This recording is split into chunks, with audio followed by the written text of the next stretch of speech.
October মাসের শেষে, যখন শীতের শুরু, ঠিক সেই সময় চলে গিয়েছিলাম আমি মুর্শিদাবাদ ভ্রমণে। মুর্শিদাবাদ নামটি মুর্শিদাবাদ নামে পরিচিত স্থান থেকে এসেছে, যা মুর্শিদ কুলি খানের শাসনকালে বাংলার রাজধানী ছিল। ব্রিটিশদের আবির্ভাবের আগে মুর্শিদাবাদ শহরটি বাংলার রাজধানী ছিল। ভারতীয় ইতিহাসে একটি বড় তাৎপর্য রয়েছে। 1757 সালে পলাশির যুদ্ধে ব্রিটিশরা সিরাজউদ্দৌলাকে পরাজিত করেছিল, যার ফলে সমগ্র জাতিকে ব্রিটিশ ঔপনিবেশিক শাসনের অধীনে আনা হয়েছিল। ইংরেজদের বাংলা জয়ের পরও মুর্শিদাবাদ কিছু সময়ের জন্য প্রশাসনের আসনে ছিল। শহরটি এখন মসজিদ, সমাধি, স্মৃতিসৌধ বহন করে বেড়াচ্ছে। তো আজকের ভিডিওতে আমার সেই সমস্ত তথ্য থাকবে মুর্শিদাবাদ সম্পর্কে। আপনারা অবশ্যই ভিডিওটা দেখবেন। আশা করছি আপনাদের ভিডিওটা অনেক ইনফরমেটিভ হবে। আশা করছি অনেক কিছু জানতে পারবেন। তো আমি আজকের ভিডিওটা শুরু করছি।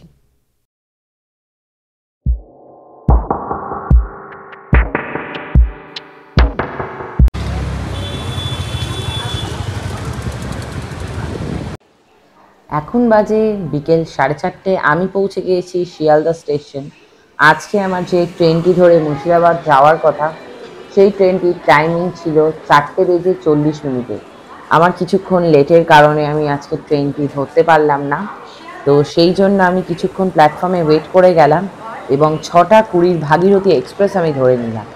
এই ট্রেনটি ধরেই আমি আজকে পৌঁছে যাব মুর্শিদাবাদ।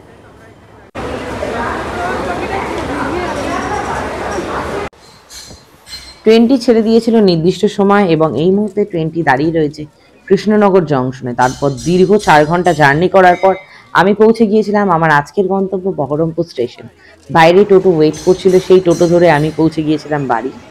এরপর আমি পরের দিন থেকে আবার আমার ব্লগটা শুরু করছি। এখন বাজে সকাল 10টা। আমি চলে এসেছি রেডি হয়ে একটি জলখাবারের দোকানে। সেখানে কচুরি, ঘুগনি ও মিষ্টি খেয়ে আজকের জলখাবার শেষ করে আমি বেরিয়ে পড়লাম আমার আজকের ভ্রমণে। টোটো ধরে চলে এলাম কান্দি বাস স্ট্যান্ড। সেখানে ডাব খেয়ে নিলাম এবং উঠে পড়লাম অটোতে। বহরমপুর থেকে অটো ধরে কান্দি বাস স্ট্যান্ডের সামনে চলে এসেছি। সেখান থেকে আমরা হাজারদুয়ারি যাওয়ার অটো ধরে নিয়েছি। এখান থেকে অটো ধরে আমরা চলে যাবো লালমার্গ। আপনারা যদি চান তাহলে ট্রেন ধরে নিতে পারেন এখান থেকে হাজারদুয়ারি যাওয়ার, কিন্তু আমি ট্রেনে যাব না, আমি অটোতে করে যাব। সেই জন্য আমি অটো ধরে নিয়েছি। তো এখন অটো করে চলে যাব হাজারদুয়ারি। তো হাজারদুয়ারি যাচ্ছি, সেখানে গিয়ে দেখা হচ্ছে। অটো ফুল করে নিয়ে অটো ড্রাইভার এগিয়ে চলল লালবাগের উদ্দেশ্যে। সেখান থেকে আবার আমাকে টোটো করে নিতে হবে ভিজিট পয়েন্টগুলো ঘুরে দেখার জন্য। আর তোমাদেরকে বলে নিই, আমার কান্দি বাস স্ট্যান্ড আসতে ভাড়া লেগেছিল আমি যেখানে ছিলাম সেখান থেকে 10 টাকা। আর এই কান্দি বাস স্ট্যান্ড থেকে লালবাগের ভাড়া হচ্ছে জনপ্রতি 30 টাকা। 15 মিনিট পরে আমরা পৌঁছে যাই লালবাগ। সেখান থেকে আমরা টোটো রিজার্ভ করে নিই, ভাড়া নিয়েছিল 300 টাকা। এখন আমি দাঁড়িয়ে রয়েছি ইমামবাড়া মসজিদের সামনে, আর আমি পুরো বাইরেটা তোমাদেরকে দেখিয়ে নিচ্ছি। আর ভিতরটা যখন যাব, মানে হাজারদুয়ারি যখন যাব, তখন ভিতরটা দেখতে পাবো। তো চলো তোমাদেরকে দেখিয়ে নিচ্ছি। হুগলির ইমামবাড়া ভারতের পশ্চিম রাজ্যের হুগলি জেলায় অবস্থিত একটি শিয়া মুসলিম ইমামবাড়া ও মসজিদ। 1841 সালে মোহাম্মদ মহসিন ভবনটির নির্মাণ কাজ শুরু করেছিলেন এবং 1861 সালে শেষ করেছিলেন। ভবনটি দোতলা, যার প্রবেশদ্বারের উপরে একটি দীর্ঘ ঘড়ি টাওয়ার আছে। মসজিদের দেওয়ালে খোদাই করা কুরবানের জটিল নকশা এবং পাঠ্য রয়েছে। মসজিদের অভ্যন্তরে মার্বেল, মোমবাতি ও ঝুলন্ত লণ্ঠন দ্বারা সজ্জিত করা রয়েছে। তো ইমামবাড়া মসজিদ আমরা দেখে নিলাম। এখন আমরা চলে যাচ্ছি আমাদের পরবর্তী গন্তব্য। তো আজকে আমাদের পরবর্তী গন্তব্য কাঠগোলা বাগানবাড়ি। আমি এখন চলে এসেছি কাঠগোলা বাগানবাড়ি। ভিতরে প্রবেশ করছি এবং আপনাদেরকে দেখিয়ে নিচ্ছি যে ভিতরে কি কি ঐতিহাসিক জিনিস সুসজ্জিত এবং সংরক্ষিত করা রয়েছে। এখন আমি চলে এসেছি কাঠগোলা বাগানবাড়িতে। তো টোটো আমাদেরকে রাস্তায় নামিয়ে দিল। তো এখন প্রবেশ করছি কাঠগোলা বাগানবাড়ি। দেখে নেবো যে ওখানে কি কি রয়েছে। দেখে নেবো ওখানে কি কি রয়েছে আর কি কি ওখান থেকে আমরা ইনফরমেশন পাই। এইগুলো তো পুরোটাই হিস্টোরিক্যাল প্লেস। তো দেখে নেবো ওখানে কি কি রয়েছে। আর সম্পূর্ণ তথ্য আমি আমার ব্লগে আপনাদের সঙ্গে শেয়ার করব। তো পুরো ব্লগটা আপনারা অবশ্যই দেখবেন। আশা করছি আপনাদের এই ব্লগটা দেখে অনেক কিছু আপনারা জানতে পারবেন যে এখানে কীভাবে আসবেন সেই বিষয়ে আর কী কী রয়েছে। তো ব্লগটা সম্পূর্ণ দেখার অনুরোধ রইল আপনাদের কাছে।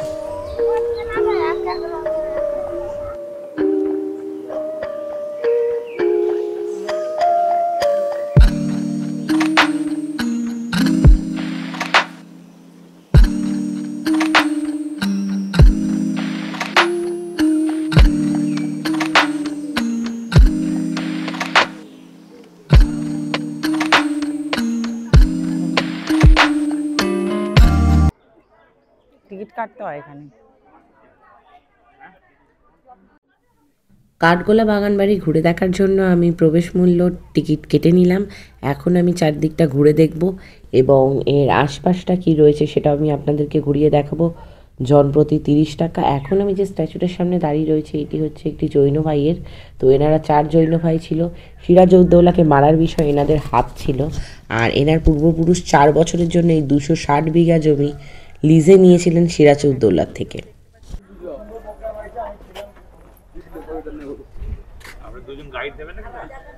না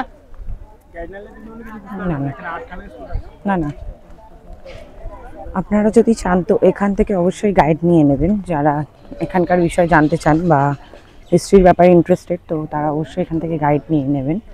তো আমরা গাইড নিলাম না, পরে এমনি সার্চ করে জানতে পেরে যাব, সেই জন্য। না না না না, এখন আমরা প্রবেশ করছি কাঠগোলা বাগানবাড়ি। অনেকটাই বেলা হয়ে গেল, দেখি পুরোটা মুর্শিদাবাদ কতটা টাইম লাগে কভার করতে আমাদের।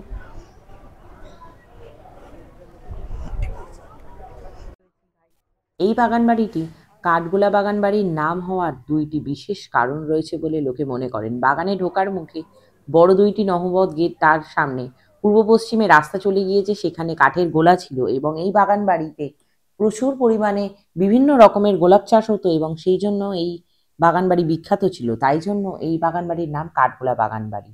আর এই যে নিচে দেখতে পাচ্ছেন, এই মুহূর্তে আমি যেখানে দাঁড়িয়ে রয়েছি সেখানে নিচ দিয়ে যে একটি জলাশয় দেখা যাচ্ছে, এই জলাশয়ের নিচ থেকে চলে যাচ্ছে সুড়ঙ্গ পথ। আর এই সুড়ঙ্গ পথ গিয়ে উঠছে জগৎ শেঠের বাড়িতে। এই জৈন ভাইরা এই রাস্তা ধরেই জগৎ শেঠের বাড়িতে যেতেন সিরাজউদ্দৌলার উপরে ষড়যন্ত্র করার জন্য, যাতে কিভাবে তাকে যুদ্ধে হারানো যায়, কিভাবে তাকে পরাজিত করা যায় এবং তাকে হত্যা করা যায়। জিয়াগঞ্জের রাজা এই বাগান বাড়িটি নির্মাণ করেছিলেন এবং পাশে ইটদারা ছিল, সেখান থেকে স্থানীয় কর্মীরা অনেক ধন সম্পত্তি উদ্ধার করে এবং বাগান বাড়িটিকে এত সুন্দর রূপ দেয়। এবং এই বাগান বাড়িতে সন্ধেবেলা করে জলসা হতো এবং বাইরে থেকে অনেক পর্যটক, অনেক ইংরেজরা এসে ভিড় করতেন। আর এখানে সব থেকে সুন্দর যে বাই, হীরাবাই, তিনি এখানে নৃত্য প্রদর্শন করতেন। তিনি এতটাই সুন্দর ছিলেন এবং তার স্কিন এতটাই সুন্দর ছিল যে তিনি পান খেলেও তার গলায় লাল হয়ে যেত। অনেকে বলেন যে এই 4 ভাই ছিল দস্যু, আবার অনেকে মনে করেন যে এরা বড় ব্যবসায়ী ছিলেন।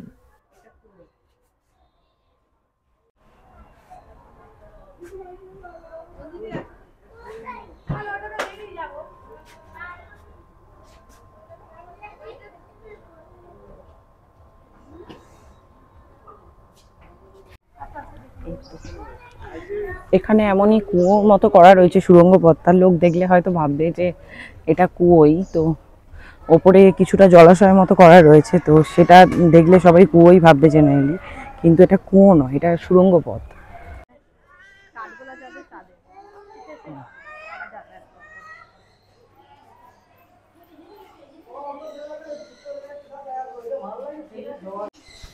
এখন আমি যেখানে প্রবেশ করছি সেটা কাঠগোলা বাগানবাড়ির চিড়িয়াখানা। তারা অবসর সময় কাটানোর জন্য এখানে চিড়িয়াখানা প্রস্তুত করেছে।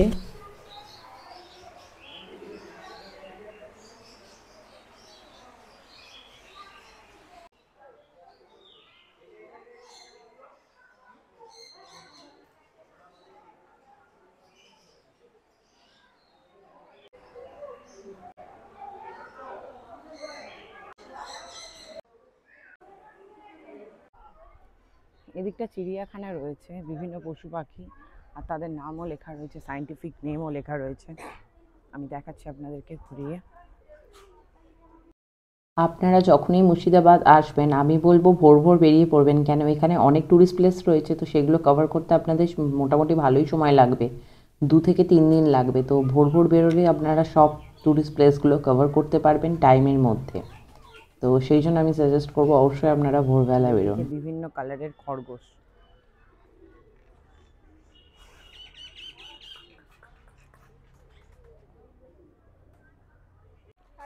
এখানে বিভিন্ন প্রজাতির পাখি আমরা দেখে নিলাম, এখন সামনে চলে এসেছি উট পাখি দেখতে।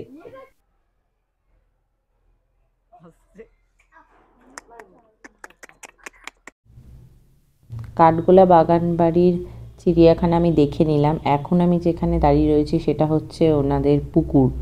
আর এখানেই 4 জৈন ভাই শ্রী স্নান করতেন এবং চারদিকে 4টে প্রহরী থাকতো। এখন আমি মূল বাড়ির ভিতর প্রবেশ করব এবং দেখে নেব মূল বাড়ির ভিতরে কী রয়েছে, যদিও বা এখানে ক্যামেরা নিষিদ্ধ।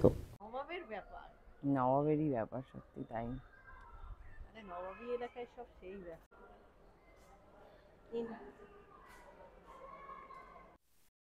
এখন আমি কাঠগোলা বাগানবাড়ির ভিতরে প্রবেশ করছি, তবে এখানে ক্যামেরা পুরোপুরি নিষিদ্ধ রয়েছে, তবু আমি যেটুকু যা তুলতে পেরেছি, ভিতরে অনেক কিছু রয়েছে, তোমাদেরকে যেটুকু তুলতে পেরেছি সেটুকু তোমাদের সামনে তুলে ধরলাম। তো তোমরা দেখো কি কি রয়েছে। পুরোপুরি ক্যামেরা নিষিদ্ধ, তাই জন্য সেরকম ভালোভাবে ভিডিও করতে পারিনি আমি। সব জায়গায় ভিডিও না করতে পারলেও কিছু কিছু জায়গার ভিডিও আমি তুলতে পেরেছি আর তোমাদের সামনে তাই আমি তুলে ধরছি। তো এখানে একটা দামি খুব খাট আছে, যেটা লাল চন্দন কাঠের। এই যে এখন যে খাটটা তোমাদেরকে দেখাচ্ছি সেটা হচ্ছে লাল চন্দন কাঠের খাট, খুবই এক্সপেন্সিভ অবভিয়াসলি যেহেতু চন্দন কাঠের। তো এখানে বিভিন্ন দামি দামি চলে যাব, ওইদিকে আছে নাচমহল আর জৈন মন্দির। আর ভিতরে ক্যামেরা করার পারমিশন ছিল না, তো তবু যেটুকু আমি করতে পেরেছি সেটুকু আপনাদের সামনে তুলে ধরবো। এখন চলে যাব নাচমহল, তো দেখি তখনকার দিনে রাজাদের নাচমহল ঠিক কিরকম ছিল। আমি এখন যেই রাস্তা ধরে হেঁটে যাচ্ছি তার বাঁ হাতে যে বাড়িটা তোমরা দেখতে পাচ্ছ সেটা হচ্ছে সেই সময় তাদের রন্ধনশালা, এখানেই তাদের রান্নাবান্না সমস্ত কিছু করা হতো। এই পুরো কাঠগোলা বাগান বাড়িটা আমি ঘুরে দেখছি, আর এখানে একটা জিনিস দেখলাম যে অনেকে প্রি ওয়েডিং শ্যুটের জন্য এখানে এসেছে। যেহেতু মুর্শিদাবাদ একটি ঐতিহাসিক জায়গা এবং এখানে বিভিন্ন জায়গা সমস্ত কিছুই সব পুরনো আদলে তৈরি করা, তো তাই জন্য এখানে ফটোশ্যুট বা প্রি ওয়েডিং শ্যুট খুব ভালো রকমভাবেই হচ্ছে, আর অনেককে দেখলাম প্রি ওয়েডিং শ্যুট করতে বেশ ভালোও লাগলো। তো এখন আমি পুকুর পাড় থেকে সামনে তাদের মূল যে বাড়িটা সেটা দেখতে ঠিক কেমন লাগছে সেটা তোমাদেরকে পুকুর পাড় থেকে আমি ঠিক দেখিয়ে নেব। এই মহলটার নাম হলো কাঠগোলা। ওই দিকটায় তার মানে এই দিকটা কি ছিল কে জানে, কিছু একটা ছিল মনে হয় বসার বসার জায়গা। চলো। নাচমহলটা গোল।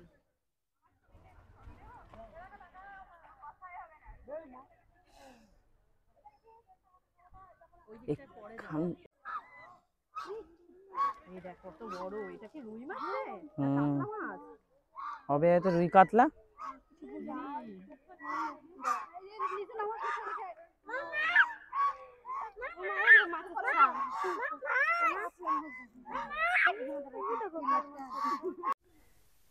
এখন বাজে 11:30, আমি পুরোটা ঘুরে দেখলাম এবং তোমাদেরকেও দেখালাম। আর এখন এরপর দেখে নেব যে এখানে নাচমহল রয়েছে, নাচমহলটা ঠিক কেমন আর কতটা সুন্দর। আর এখানকার তো তখনকার দিনে তো রাজা রাজের ব্যাপার ছিল, তো তারা অনেকটাই শৌখিন ছিল, আমাদের মতো ছিল না। তো কি সুন্দর ভিতরে পুকুর করে রেখেছে, তারপরে বসার ঘর, বৈঠকখানা, লাইব্রেরি, তারপর বিভিন্ন জায়গা, মানে এত সুন্দর গার্ডেনটা সাজানো, মানে সাজানো গোছানো, মানে তখনকার দিনের লোকেরা ভীষণই শৌখিন ছিল, তো সেই কারণে তারা খুব সুন্দর মহলটাকে সাজিয়ে রেখেছে। তো এরপর চলে যাব নেক্সট ডেস্টিনেশনে। যাওয়ার আগে তোমাদেরকে আমি চলে যাচ্ছি পরেশনাথ জৈন মন্দির এবং এখানে যে নাচমহল ছিল সেটা দেখে নেবো এবং তোমাদেরকে ঘুরিয়ে দেখাচ্ছি। তোমার কেমন লাগে তানিয়াদি মুর্শিদাবাদটা? আমার খুব ভালো লেগেছে, এই নিয়ে আমার 3বার ঘোরা হচ্ছে, যেহেতু খুবই ভালো লাগে। যেহেতু ঐতিহাসিক জায়গা, অনেক ইতিহাস জড়িত রয়েছে এই জায়গার সাথে। নবাবের জায়গা। হুম, এটা ছিল না?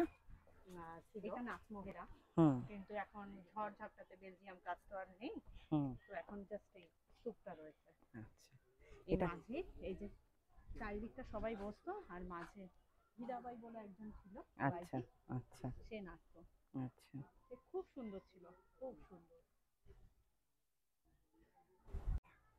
এখন যে কাঠগোলা বাগানবাড়ি রয়েছে তার নাচমহল হচ্ছে এটা। এখানে হীরাবাই বলে একজন নাচতেন, আর এই চারপাশটায় রাজারা, তারপর বিভিন্ন জায়গা থেকে লোকজন যারা আসতেন তারা এখানে বসে নাচ দেখতেন। আর আগে এটা পুরো বেলজিয়াম গাছ দিয়ে ঘেরা ছিল, এখন সেরকম নেই, অনেকটাই ভেঙে গেছে। এরপর চলে যাব পরেশনাগ জৈন মন্দির। ওই দিক থেকে নামার আছে। এই জায়গাটা আগে জানিস ভাঙা ছিল না, এখন ভেঙে গেছে। হ্যাঁ, আস্তে আস্তে তো পুরোনো জিনিস নষ্ট হতে থাকছে না, কতদিন আর থাকবে।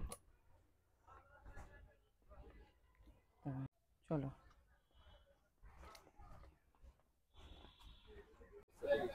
জগৎ একজন ধনী ব্যক্তি ছিলেন, ওনাকে ধনকুবের বলা হয় সেই টাইমে, এবং নবাবদের কিছু পয়সা ধার দিত। এই জগৎ সেটের আমাদের নেক্সট ডেস্টিনেশন হচ্ছে হাউস অফ জগৎ। আগে এটা কমপ্লিট করে কাইট মনে হয় না? জৈন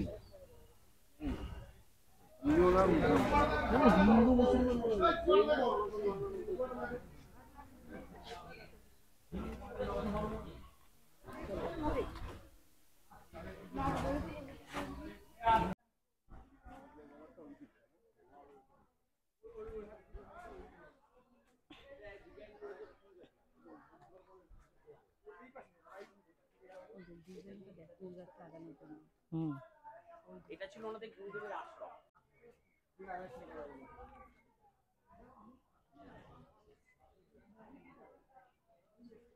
এটা ছিলেন শ্বেত ভৈরবজি এখানকার। আর ওইদিকে রয়েছে, এদিকে রয়েছে কাল ভৈরবজি।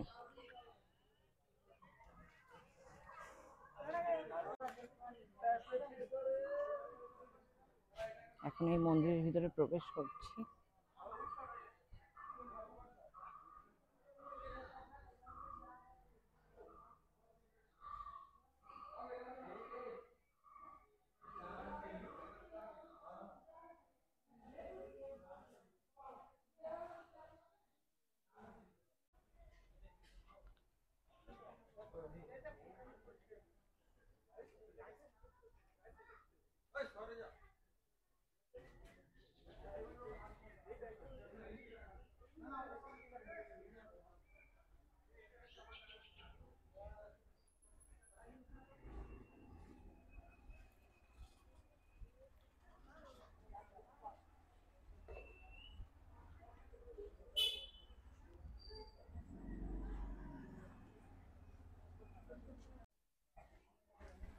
তোমাদের এই কাঠগোলার বাগান বাড়িটা কেমন লাগলো আমাকে অবশ্যই কমেন্টে তোমরা জানিও যে এই ব্লগটা তোমাদের ভালো লাগলো কিনা।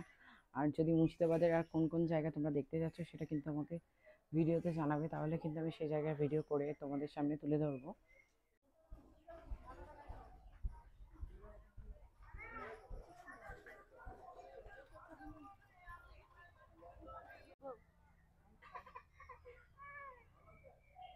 ঘুরে গেলে তো ভালো লাগে।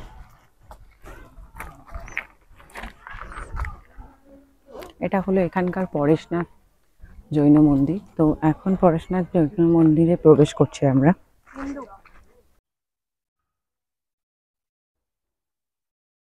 এটা হচ্ছে এখানকার সিন্ধু। গোলাপ, হুম। এখন তো তার গোলাপের সিজন না।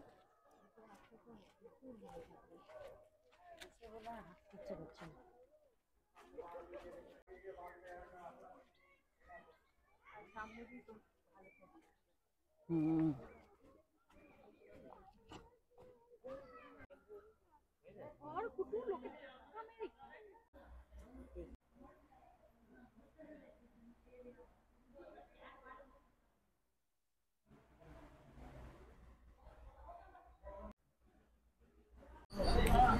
হ্যাঁ দেখুন, আমাদের মুর্শিদাবাদ তথা বাংলাতে একটা এটা যে ক্যাপিটাল ছিল এখান থেকে 17 জন নবাব শাসন করেছে।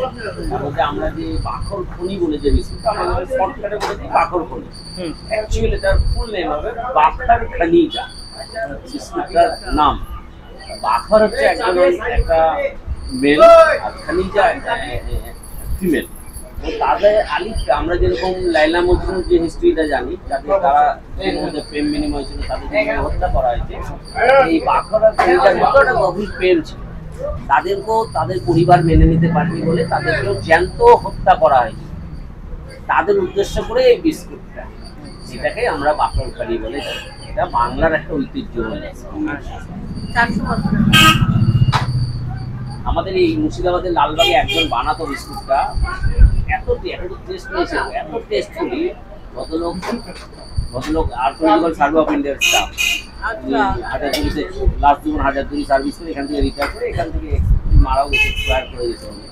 আমাদের হাজারদুয়ারি ভিআইপি গেট পার করে চক বাজার বলে একটা জায়গা আছে, ওখানে ওনার বাড়ি।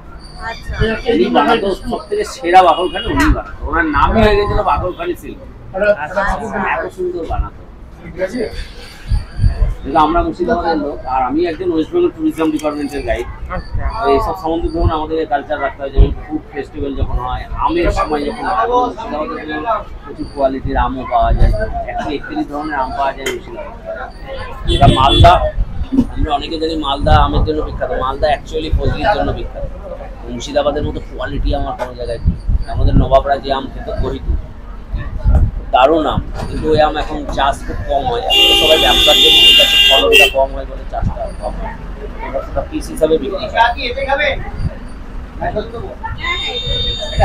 অনেক ঐতিহ্যময় জায়গা মুর্শিদাবাদ। এক টাইমে মুর্শিদাবাদ থেকে ধরুন খালি যে নবাবরা শাসন করে গেছে সেটা তো নয়। আমরা জানি মুর্শিদাবাদ 300 বছরের ইতিহাস। মুর্শিদাবাদ অ্যাকচুয়ালি 3000 বছর আগে এখানে এসেছে, শশাঙ্কর পিরিয়ড।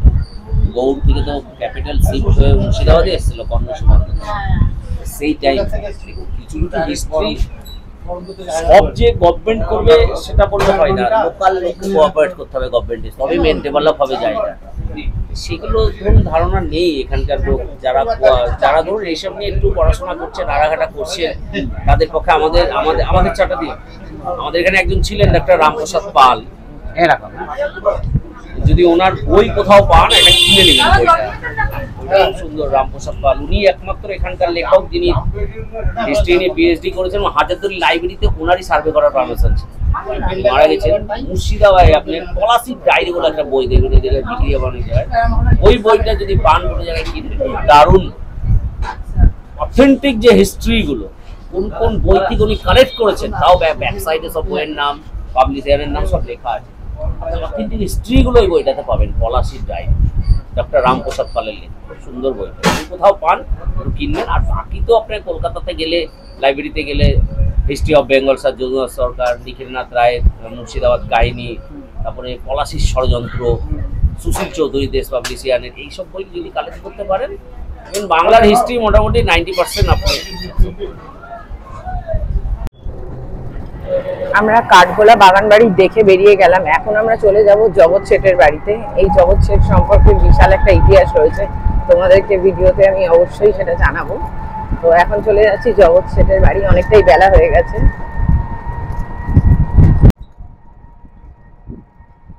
এটাই কি নসিপুর ব্রিজ নাকি? আচ্ছা, গঙ্গার উপর। হ্যাঁ, নসিপুর ব্রিজ, ওটা গঙ্গার উপর দিয়ে।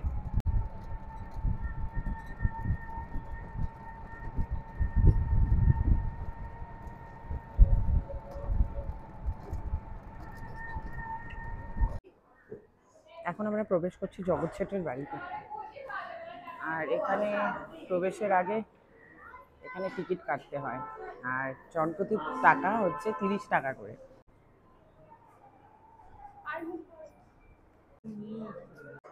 চলো চলো।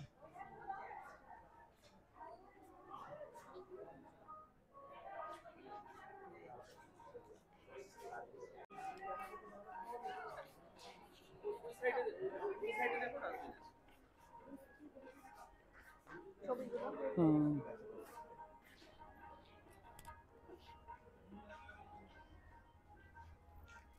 আমি এখন প্রবেশ করছি হাউস অফ জগৎ শেঠ। জগৎ শেঠের বাড়ি আমি ঘুরে দেখে নেব এবং তার ভিডিও তুলে ধরবো আমার ভিডিওর মাধ্যমে।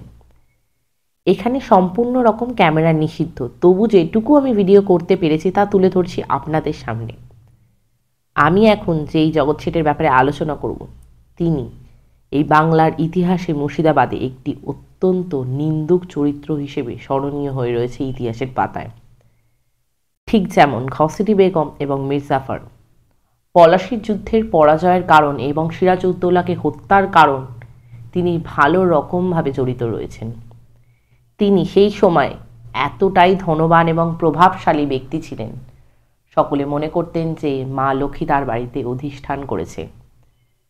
তিনি এতটাই ধনবান ছিলেন যে বিশ্বের সমগ্র জায়গা থেকে তার কাছে টাকা ধার নেওয়া হতো।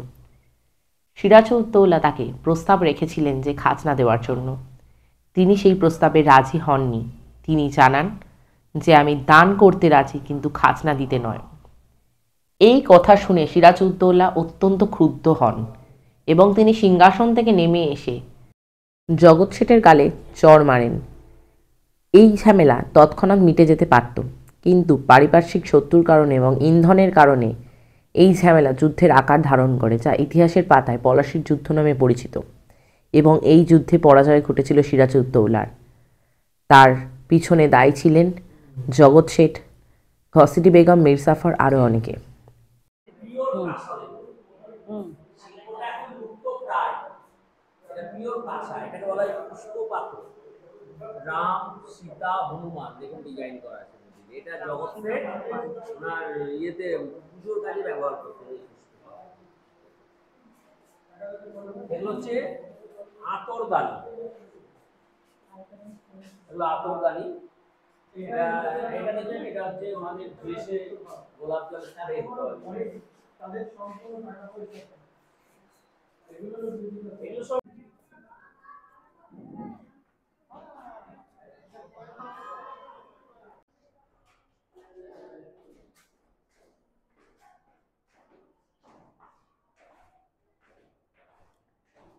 একদিকে মামাসি আসেনি বহু, আরেকদিকে ভালো এত সিঁড়ি বইতে না খুব কষ্ট হতো তাদের। ওদেরকে এক জায়গায় দাঁড় করিয়ে আবার ঘুরতে হতো। হ্যাঁ, কারণ এই সিঁড়িগুলো ভাঙতে কিন্তু কষ্ট হতো।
আপনাদেরকে বলেছিলাম যে জগৎ শেঠের বাড়িতে মা লক্ষ্মীর অধিষ্ঠান আছে, তো এই হচ্ছে সেই মা লক্ষ্মী। এরপর চলে যাব পরবর্তী গন্তব্যে। জগৎ শেঠের বাড়ি দেখে আমরা বেরিয়ে গেলাম। এরপর চলে যাব মুর্শিদাবাদেরই একটি টুরিস্ট স্পট, সেটা হলো নসিপুর রাজবাড়ি। তো দেখে নেবো নসিপুর রাজবাড়িতে কি রয়েছে। এটাই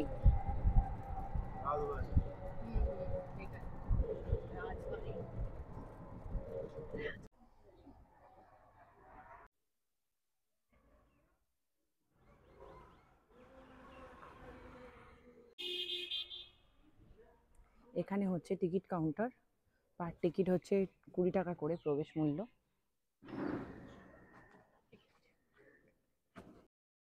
প্রবেশ করছি নসিপুর রাজবাড়ি। প্রবেশ মূল্য 20 টাকা। টিকিট কেটে নিলাম। এখন প্রবেশ করব এবং ভিতরে দেখে নেবো কী কী রয়েছে। আর আমরা কোনো জায়গায় গাইড নিইনি, তবে এখানে কি মনে হলো, ইচ্ছা হলো যে গাইড নেওয়ার, তো তাই জন্য গাইড নিয়ে নিলাম এবং জেনে নেবো এখানের ইতিহাস এবং এখানে কি কি রয়েছে তা দেখে নেবো এবং আপনাদেরকেও তার ভিডিও তুলে ধরব। তো তাই জন্য ভিডিওটা পুরোটা দেখতে থাকুন, স্কিপ না করে।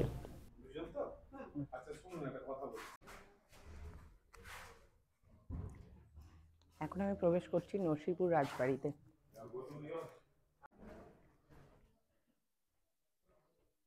আপনারা যে বাড়িটা এসে ঢুকলেন, এই বাড়ির নাম হচ্ছে আপনার নসিপুরের রাজবাড়ি। এই বাড়ির মালিক দেবী সিং বলা হতো। 76-এ মন্বন্ত নাম শুনেছিলেন? দুর্ভিক্ষ যে সময় মানুষ খেতে পাচ্ছিল না, সেই সময়কার ঘটনা। আসুন এদিকে দেখুন, যে বাড়িতে আপনারা এসে পৌঁছালেন, এই বাড়ির এটা ফ্রন্ট সাইড, সামনে চলে যান। ফ্রন্ট সাইডের নকশা কিংবা মডেল, সামনে যান। এটা 250 গ্রাম শোলা আর কাগজকে কেটে কেটে বানিয়েছিলেন। এটাই বানাবার পর তিনি দিল্লিতে নিয়ে যান, একটা এক্সিবিশনে উনি ফার্স্ট প্রাইজ পেয়েছিলেন। তার নিচে একটা জার রয়েছে, দেখুন, এটা টেস্টিং জার। বিদেশ থেকে যখন মদ আসতো, ওটাই টেস্ট করে বা চেক করে খেতেন। কেউ যদি বিষ দিয়ে মারবার চেষ্টা করতো, জারটা কিন্তু ধরা পড়ে যেত, কালারটা চেঞ্জ হতো কিংবা ফেটে যেত। ফাঁসির অর্ডারটা দিতেন। যাদের যাদের ফাঁসি হয়েছে সমস্ত ডকুমেন্টস গুলো এখানেও রয়েছে, কিছু এখানেও কিছু রয়েছে। বর্গী এলো দেশে খাজনা দিব কিসে, আমরা বলি না, বর্গীরা এসে সব লুটপাট করে নিয়ে যেতেন। তখনকার দিনের ভিতরে সোনা দানা ভরে একটা সেফ জায়গায় মাটির তলে পুঁতে রাখা হতো। যাকে দিয়ে পুঁতাতো তাকে কিন্তু মেরে ফেলা হতো, যেন বাইরে উনি ফোরকাস্ট না করতে পারেন। এটা হচ্ছে হাতে টানা রোলার। খাজনা না দিলে কোমরে বেঁধে দিত, আর রীতি রকম চাবুক মারতে মারতে তাদেরকে দিয়ে এটা টানা করানো হতো। সামনে বজরংবলী মূর্তি, পুরো একটাই পাথরের কাজ, এর কোনো জয়েন্ট নেই। দূর থেকে দেখে মনে হয় মাটির, কিন্তু মাটির নয়, পুরোটা পাথরকে কেটে কেটে বানিয়েছিলেন। একটাই পাথরের কাজ, এর কোনো জয়েন্ট।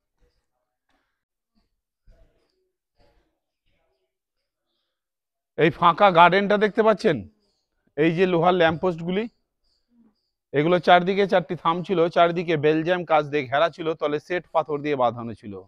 এই জায়গা ছিল আজ থেকে 300 বছর আগে নাচমহল। এখানে বিভিন্ন রকম বাইজিদের নাচানো হতো। ওই যে লোহার ল্যাম্পপোস্ট গুলো, ওই যে সামনে, চারদিকে বেলজিয়াম কাজ দিয়ে ঘেরা ছিল আর তলে সেট পাথর দিয়ে বাঁধানো ছিল। এখানে বিভিন্ন রকম বাইজিদের নাচানো হতো। শোনা যায় নাকি তখনকার দিনে সব থেকে সুন্দরী ছিলেন নাকি হীরাবাই, যার এখানে এক নাইটে নাচতে পারলে 5000 স্বর্ণ মুদ্রা ডিমান্ড ছিল। জায়গাটাই ছিল একদিন নাচমহল, এখন দরবার হল, মানে বিচার সভা। দেবী সিংকে কেউ খাজনা না দিলে তাদের এখানে বিচার করতেন। সে বিচারে যাদের ফাঁসির অর্ডার হতো, এই ভাঙা ঘরগুলো দেখছেন, ওগুলো ছিল জেলখানা, বন্দি করে রাখতেন। রীতি রকম অত্যাচার করার পর তাদেরকে ফাঁসি ঘরে ফাঁসিটা দিতেন। আসুন সেই ফাঁসি ঘরটা দেখাবো। হ্যাঁ হ্যাঁ,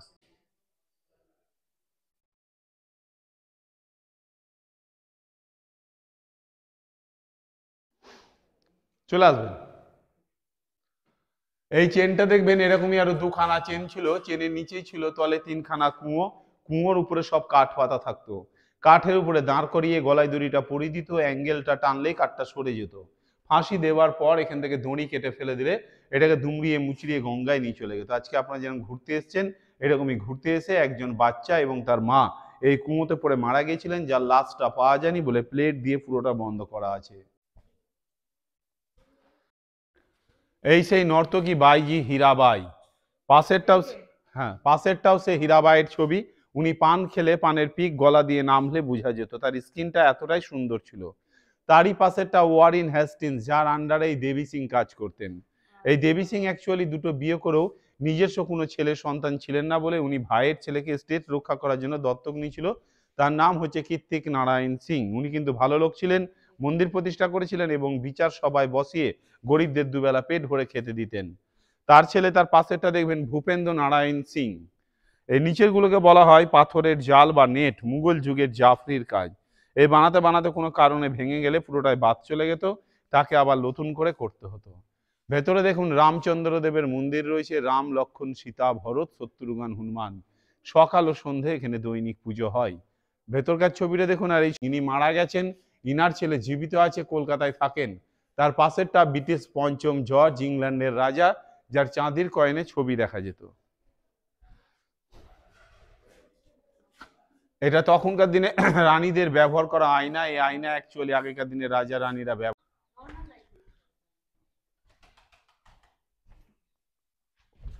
এই উপরের চূড়াটা দেখলেন, একটাই মন্দির, চূড়া হচ্ছে 25টা, চুন সুরকি খয়েরকে পিটিয়ে পিটিয়ে তৈরি করা আছে রামচন্দ্র দেবের মন্দির।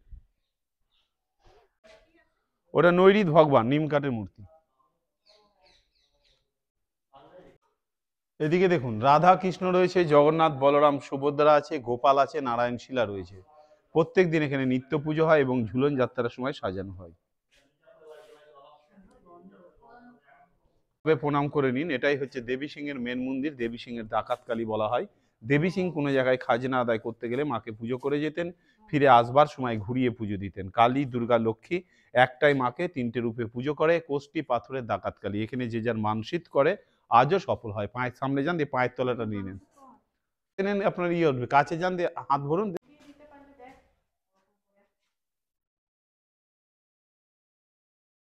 হ্যাঁ হ্যাঁ, উঠছে উঠছে উঠছে উঠছে। ডান দিকে কর একটু, হ্যাঁ এই তো বাবা। নিচের দিকে নামানো। এটা দিয়ে কোথায় উঠে যাবে? নসিপুর রাজবাড়িটা পুরোটা আপনাদেরকে ঘুরিয়ে দেখালাম। এখন এখানে কয়েকটা মন্দির রয়েছে, সেই মন্দিরগুলো ঘুরে নেবো আর দেখে নেবো কী কী ঠাকুরের মন্দির রয়েছে। আমি তো দেখালামই যে এর আগে আপনাদেরকে বলাই হলো যে রাজা দেবী সিংহ মা ডাকাতকালীর পুজো করে যেতেন এবং খাজনা আদায় করতে, এবং খাজনা আদায় করে তিনি এসে আবার পুজো করতেন না। হ্যাঁ, আলাদা হয়েছে, 4 রকম হাত। চশমাটা বললে না স্পষ্ট হচ্ছে না, তাই না? ইমান। আচ্ছা, এই মহাদেবের নাম হলো ইমান মহাদেব, যে মহাদেবের দর্শন করাচ্ছে এখন আপনাদেরকে। আর ইনি হলেন বায়েব দেবতা।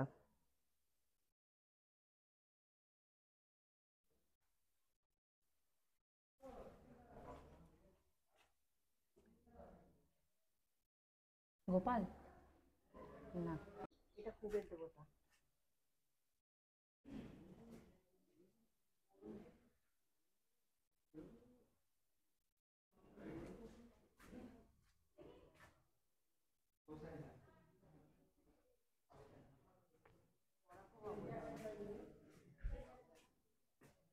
বিষ্ণুর বরাহ অবতার।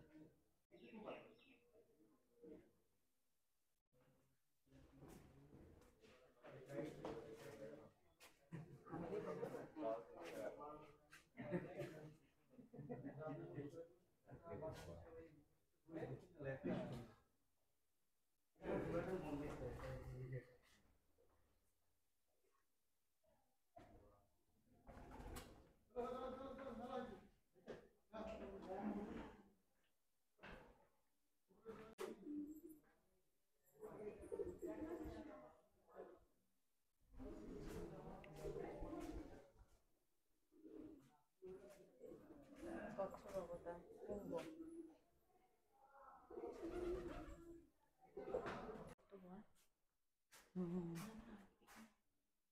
সমস্ত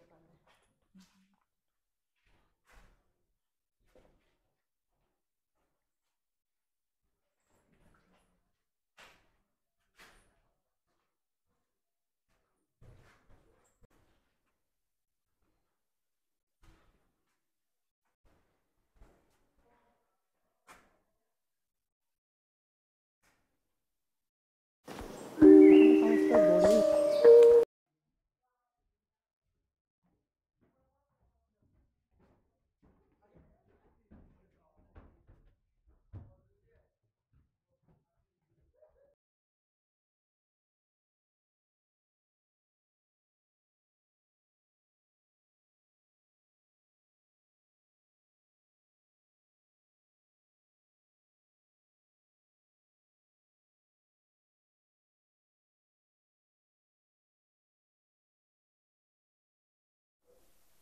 নসিপুর রাজবাড়ি আমি দেখে নিলাম, এরপর চলে যাব আমি পরবর্তী ডেস্টিনেশনে।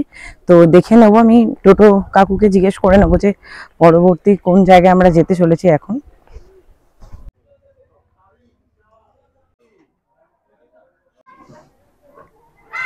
এখন আমি প্রবেশ করছি রঘুনাথজি টেম্পল।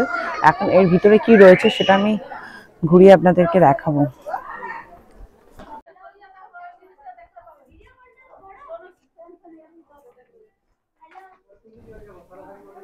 এখন আমি প্রবেশ করছি রঘুনাথজি টেম্পল।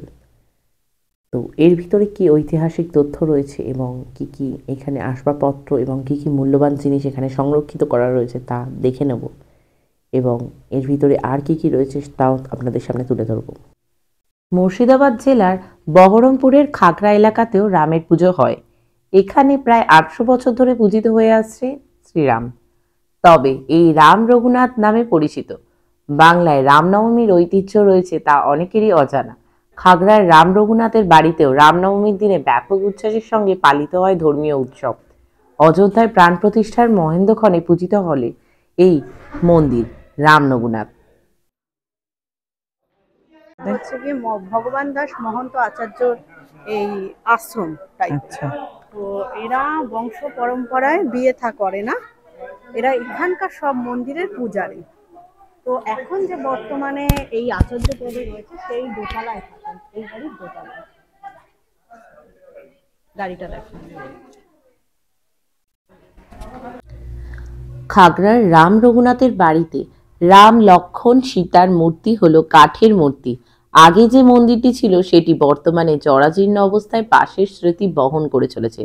যখন থেকে অযোধ্যায় রাম মন্দির উদ্বোধন হওয়ার কথা ঘোষণা করেছেন, তখন থেকে এই রাম রঘুনাথের বাড়ির সদস্য নমিতা মজুমদার কাউন্টডাউন শুরু করে দিয়েছিলেন। আজকে অযোধ্যায় রামলালার প্রাণ প্রতিষ্ঠার ঐতিহ্যের দিনে উদ্বোধন এবং উন্মোচন করেন। ঠিক সেই সময় এই মন্দিরটি রঘুনাথের কাঠের মূর্তি বিশেষ পুজো করলেন বাড়ির সদস্যরা। और এটা বলে रघुनाथ देव मंदिर राम सीता मंदिर। और তখন আগে হিন্দু মুসলিম এক ছিল, তো মন্দির মসজিদ এক ছিল, তখন আগে নিচে মন্দির উপরে মসজিদ ছিল প্যাটার্নটা। আচ্ছা, এটা মন্দির আমার সবচেয়ে মেন মন্দির, জাগ্রত মন্দির, শ্রী শ্রী রঘুনাথ টেম্পল। দুটার সময় চারদিন মেলা থাকে, তখন ধুমধাম হয়, তখন আমার খাওয়া দাওয়া সব ফ্রি। আচ্ছা। একাদশী আরম্ভ রাখি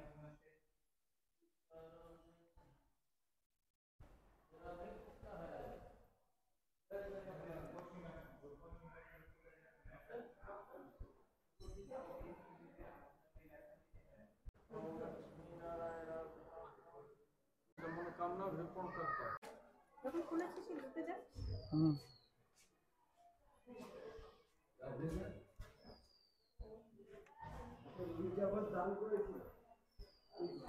এই রাধা কৃষ্ণ সব রাধা কৃষ্ণ আছে, মানে রাম লক্ষ্মণ সীতা এই তিনটা আছে।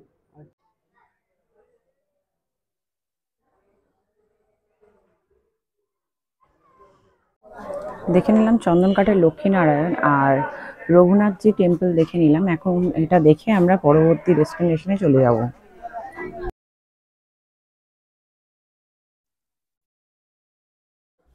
আমি এখন প্রবেশ করছি নেমোখারাম দরগা। এই দরগাকে নেমোখারাম দরগা বলা হয় কেন, তার কারণ হলো পূর্বে এখানে মির্জাফর বসবাস করতেন এবং এখনও এখানে তার পরিবার বসবাস করে বলে জানা যায়। এই দরগাকে নেমোখারাম দরগা বলা হতো কেন, মির্জাফর সিরাজউদ্দৌলার প্রধান সেনাপতি হওয়া সত্ত্বেও তার সমস্ত তথ্য, তার সমস্ত সিক্রেট তুলে দিয়েছিলেন ইংরেজদের হাতে এবং তিনি পরে তার সাথে বেইমানি করেন, বিশ্বাসঘাতকতা করেন, তাই জন্য তাকে নেমোখারাম বলা হয় আর তার বাড়িটাকেও নেমোখারাম দরগা বলা হয়। ভিতরে একটি মসজিদ রয়েছে কিন্তু প্রবেশ নিষিদ্ধ, যাওয়া যাবে না। তো আগে এটা ভালো রকম বোঝা যেত, এখন পুরোটাই প্রায় ভগ্নাবশেষ অবশিষ্ট রয়েছে। সিরাজউদ্দৌলার মৃত্যুর পর তিনি সিংহাসনে বসেন মির্জাফর এবং তিনি রাজ্য সামলাতে পারেন না এবং স্থানীয় মানুষ ক্ষেপে যায় এবং তার বাড়িতে এসে বিভিন্ন রকম গালিগালাজ করে, তাই জন্য এই দরগা বন্ধ করে দেওয়া হয়েছিল পূর্বে। আপনার হবি কি? আমি ফটোগ্রাফি করি মূলত। আচ্ছা, মুর্শিদাবাদের বাড়ি, এখানেই জন্ম, আর আমার সাবজেক্টই মুর্শিদাবাদ। ও আচ্ছা, আপনি মনে হয় স্টাডি করছেন এখনো? হ্যাঁ হ্যাঁ, আচ্ছা, তো ওই নহবত খানার পর আমার একটা বই বেরাবে মুর্শিদাবাদের যত নহবত খানা আছে। হ্যাঁ হ্যাঁ, তা এটা তো নেই, টোটালটাই ডিস্ট্রয় হয়ে গেছে, ছাদ টাদ ভেঙে পড়ে গেছে, কিন্তু এটার উপর একটা নহবত খানা ছিল, ওই ছবি তুলতে এসেছি আমি এখানে। আচ্ছা আচ্ছা। এই নেমোখারাম দরগাতে সিরাজউদ্দৌলাকে নির্মমভাবে অত্যাচার করে মেরে ফেলেন মির্জাফর এবং তার পরিবারকেও তিনি মেরেছিলেন। তার আশঙ্কা ছিল যে পরবর্তীকালে তারা প্রতিশোধ নিতে পারে। তিনি এতটাই লোভী ছিলেন যে সিরাজউদ্দৌলার মৃত্যুর পর তার সমস্ত রত্নখচিত হার তিনি পরে থাকতেন। এই মির্জাফর বেইমানের জন্যই বাংলা তার 200 বছরের স্বাধীনতা হারিয়ে ফিরেছিল ইংরেজ ইস্ট ইন্ডিয়া কোম্পানির কাছে। এখন আমি প্রবেশ করছি একটি কবরস্থানে। এখানে মির্জাফরের পরিবারের এবং আরও অনেকের কবর রয়েছে। তো আমি দেখে নেব এই কবরস্থানটি। এই কবরস্থানগুলিতে নাম লেখা নেই, অর্থাৎ আপনি বুঝতে পারবেন না যে কোনটি কার কবর। অবশ্য আপনি মির্জাফরের কবরটা দেখে একটু হলেও আঁচ করতে পারবেন, সেই কবরটায় ফুল রয়েছে এবং একটু বড় মাপের করা রয়েছে। তো কবরস্থানগুলোর নাম লেখা না থাকার কারণে আপনি কোনো রকমভাবে বোঝার উপায় নেই। তো অবশ্যই আপনাকে গাইড নিতে হবে, নইলে এই কবরস্থানে কোনটি কার কবর সেটা বোঝা একেবারেই সম্ভব নয়। আমরা গাইড নিইনি। আপনারা যখন যাবেন তাহলে অবশ্যই গাইড নিয়ে নেবেন, আমি সাজেস্ট করব। মির্জাফরের বংশধর এবং পরিবারের সমস্ত লোকের কবর রয়েছে এখানে। তো দেখে নিলাম, কিন্তু বোঝার উপায় নেই কোনটি কার কবর। তো দেখে নেওয়ার পর এখন আমি এখান থেকে বেরিয়ে চলে যাব আমার আজকের পরবর্তী স্পট, যেটি হলো আজিমুন্নেসা বেগম মুর্শিদ কুলি খাঁয়ের মেয়ের কবরস্থান। এখানে আজিমুন্নেসা বেগমকে নিচে কবর দেওয়া হয়েছে এবং তার ওপর দিয়ে হাঁটা যায়। তো তাকে নিয়ে একটি রটনা রটেছিল, যেখানে বলা হয়েছিল যে আজিমুন্নেসা বেগম নাকি কলিজা খেকো বেগম ছিল। তার একটি দুরারোগ্য রোগে তিনি অসুস্থ ছিলেন দীর্ঘদিন ধরে, এবং তাকে কবিরাজ বলেছিলেন যে তিনি নাকি বাচ্চাদের কলিজা খেলে সুস্থ হয়ে উঠবেন খুব তাড়াতাড়ি, এবং তিনি সেই কলিজা খেতেন এবং রোগ সেরে যাওয়ার পরও তার স্বভাবে দাঁড়িয়ে গিয়েছিল সে নাকি দীর্ঘদিন ধরে সেই কলিজা খেত। তাই জন্য তার পিতা এবং তার স্বামী মিলে তাকে এখানে জীবন্ত কবর দিয়েছিলেন। তো এটা জানি না কতটা সত্যতা রয়েছে, ইতিহাসের পাতায় এর ব্যাপারে কোনো উল্লেখ নেই, এর কতটা সত্যতা তা জানা যায়নি। কাটরা মসজিদে তার পিতার আবার কবর দেওয়া রয়েছে মুর্শিদ কুলি খাঁয়ের, সেটাও কিন্তু নিচেই কবর দেওয়া রয়েছে এবং ওপর দিয়ে হেঁটে যাওয়া যায়। তো বলা যায় যে এটা হয়তো ওদের পরিবারের নিয়ম যে এই রকমভাবেই তাদেরকে কবর দেওয়া হবে। তো সেটা এখনও সত্যতা জানা যায়নি। তো এটা দেখে আমি আমার পরবর্তী স্পটে চলে যাব। আবার কেউ কেউ বলেন তিনি খুব ধর্মপ্রাণ ব্যক্তি ছিলেন। তিনি একটি মসজিদ প্রতিষ্ঠা করেছিলেন 1734 সালে, এবং সেটি ভাগীরথী নদীর নিচে পরবর্তীকালে তলিয়ে যায়। আচাতুয়ারি প্রাসাদ ভারতের পশ্চিমবঙ্গের মুর্শিদাবাদ কিলা নিজামতের ক্যাম্পাসে অবস্থিত। এটি গঙ্গা নদীর তীরে অবস্থিত এবং পূর্বে বড়কোটি নামে পরিচিত ছিল। স্থপতি ডানকান ম্যাকিও ও বাংলা, বিহার, উড়িষ্যার নবাব নাজিম হুমায়ুনের 1824 থেকে 38-এর রাজত্বকালে এটি নকশা করিয়েছিলেন। তো আমার আজকের শেষ ডেস্টিনেশন হচ্ছে হাজারদুয়ারি। এই হাজারদুয়ারি 1000টা দরজার মধ্যে 100টা দরজা নকল। তো আজকের ভিডিওটা আমি এখানেই শেষ করছি। অবশ্যই ভালো লাগলে like, comment, share and subscribe করবেন।